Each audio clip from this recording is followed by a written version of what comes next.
Bismillahirrahmanirrahim. Assalamualaikum warahmatullahi wabarakatuh.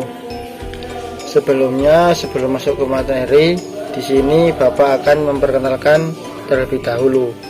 Nama Bapak adalah Pak Azam. Kemudian Bapak ditemani oleh teman-teman Bapak, yaitu yang pertama Pak Arif, kemudian ada Pak Himam, dan juga ada Pak Adif Fanani.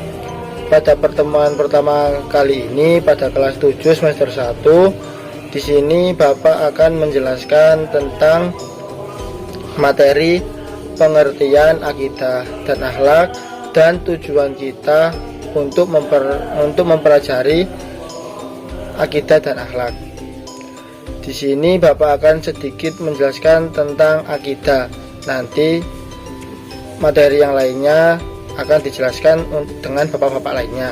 Yang pertama, kata akidah sendiri dalam segi bahasa itu berasal dari bahasa Arab, yaitu aqoda, yaqidu, uqdatan, wa akidatan, yang mana artinya akidatan yaitu ikatan atau juga bisa disebutkan sebagai suatu perjanjian. Sedangkan pengertian menurut istilah yaitu suatu yang mengharuskan hati kita sebagai umat muslim untuk selalu membenarkannya, yang membuat jiwa kita sebagai umat muslim selalu merasa tenang dan tentram, serta yang selalu menjadikan kepercayaan atau keyakinan yang bersih dari rasa bimbang dan ragu-ragu.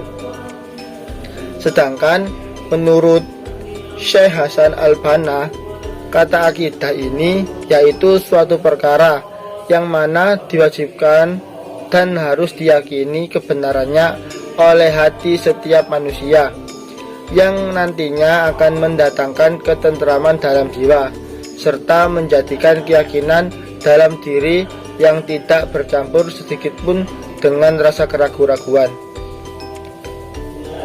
Assalamualaikum warahmatullahi wabarakatuh. Selamat pagi anak-anak.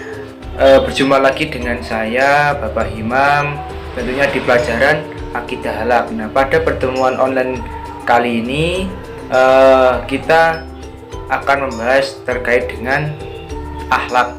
Nah, tadi anak-anak kan sudah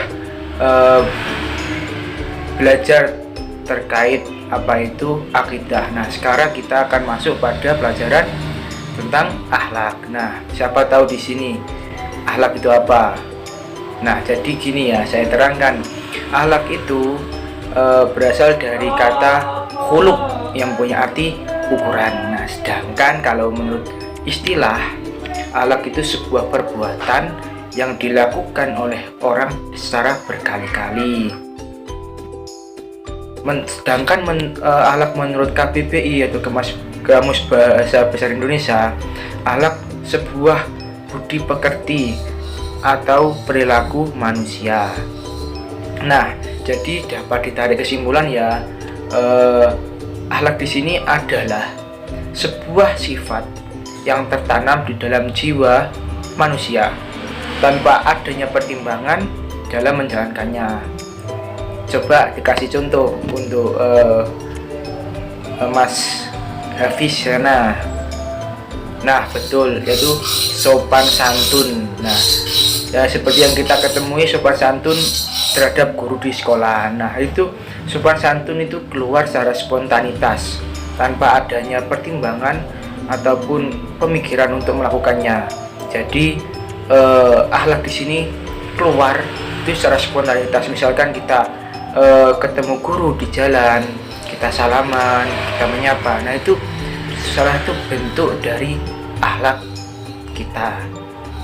Nah, selain itu juga akhlak juga sering menjadi patokan di dalam masyarakat untuk menilai seseorang.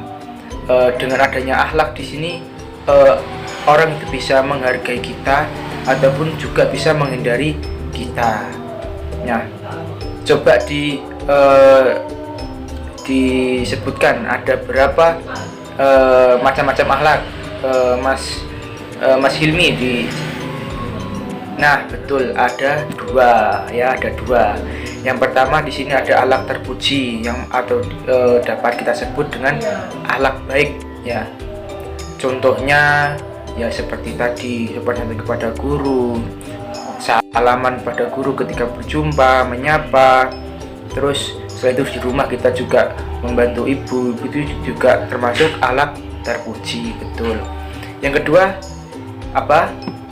Ya, akhlak tercela. Nah, tercela itu akhlak yang kurang baik atau kita sebut itu akhlak yang tidak dapat harus dihindari bagi kita. Contohnya seperti kita tidak menghormati guru pada saat belajar,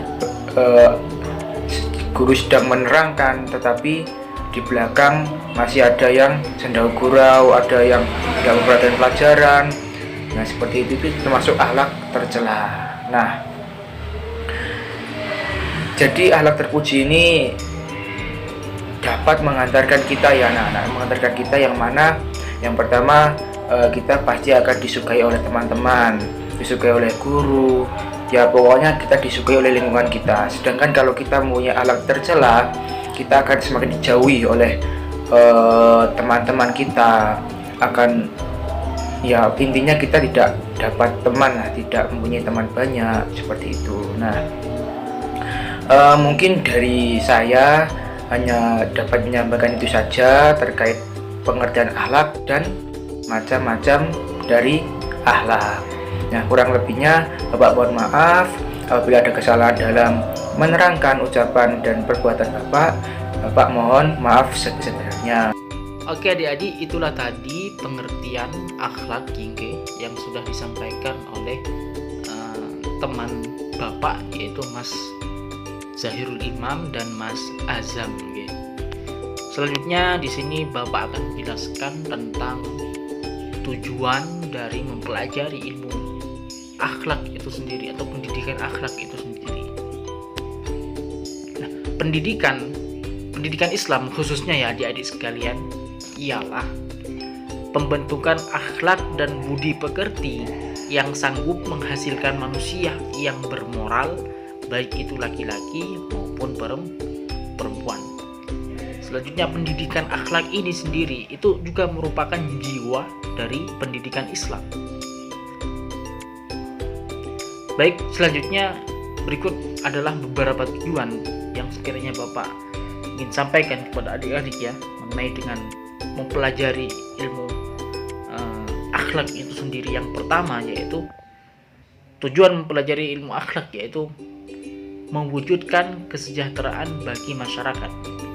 Hal ini dikarenakan nilai akhlak adalah yang nantinya mampu membuat kita sebagai masyarakat dinilai baik di mata mereka. Jika kalian ilmunya walaupun mapan akan tetapi tidak memiliki budi pekerti yang baik, tidak memiliki akhlak yang baik, maka itu nol, kosong di mata masyarakat. Karena apa? Masyarakat tidak akan melihat seberapa tinggi ilmu kita, akan tetapi masyarakat akan melihat seberapa agung akhlak kita. Makanya ini harus diperhatikan oleh kalian sebagai calon-calon pendidik, sebagai orang-orang yang nantinya terjun langsung dengan masyarakat. Itu yang pertama, mewujudkan kesejahteraan bagi masyarakat. Yang kedua yaitu mengungkapkan masalah dengan objektif. Maksudnya bagaimana? Perkembangan akhlak bagi beberapa pihak dianggap sebagai ilmu yang normatif, jauh dari sentuhan ilmiah, sebagai metodologi yang menggunakan ketentuan umum. Hal ini dapat dijadikan bukti bahwasanya akhlakul karimah tidak hanya bicara tentang tataran normatif. Dalam hal objektif, lebih dipercaya daripada unsur subjektif. Ini akan menjadi modal bagi akhlakul karimah diterima sebagai sebuah konsep yang mampu memberikan jaminan manusia untuk selamat dalam kehidupan di dunia maupun kehidupan di akhirat. Itulah pentingnya akhlak.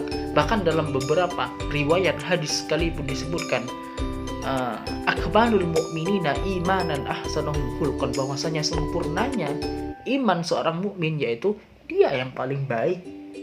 Apanya? Ahsanuhum khuluqan, akhlaknya. Inilah pentingnya kita untuk mempelajari pendidikan akhlak moral dalam kehidupan bermasyarakat. Baik, itu dari Bapak. Sekian. Assalamualaikum warahmatullahi wabarakatuh. Selanjutnya saya menjelaskan mengenai lidah yang sebelumnya sudah disebutkan materi sebelumnya. Memiliki lidah yang baik dan kuat tentunya adalah sebuah harapan semua manusia yang beragama maupun tidak beragama. Karena jika kita memiliki akidah yang kuat, tentunya iman kita tidak akan terpengaruhi dengan pengaruh orang-orang yang berbeda akidah dengan kita. Ada beberapa tujuan dalam mempelajari ilmu akidah. Yang pertama menjadikan iman menjadi kokoh. Dalam hal ini dikarenakan bahwasanya semua kita akan mengupas secara detail tentang apa saja yang berkaitan dengan keimanan dibawa oleh seorang muslim. Oleh karena itu, hal ini sangat penting dipelajari oleh umat Islam dengan tujuan agar iman tidak goyah dan tetap kuat dari beberapa doktrin ajaran sesat. Yang kedua, memiliki ibadah yang berkualitas. Setelah memiliki iman yang kuat dan kokoh, umat Islam maka tentunya dia akan merasakan keindahan dan kenyamanan dalam melakukan ibadah. Untuk itu, mempelajari ilmu akidah itu sangat penting bagi umat Islam, dikarenakan ilmu akidah ini sangat menyangkut antara hubungan manusia dengan Allah. Dan itu mungkin yang bisa saya sampaikan.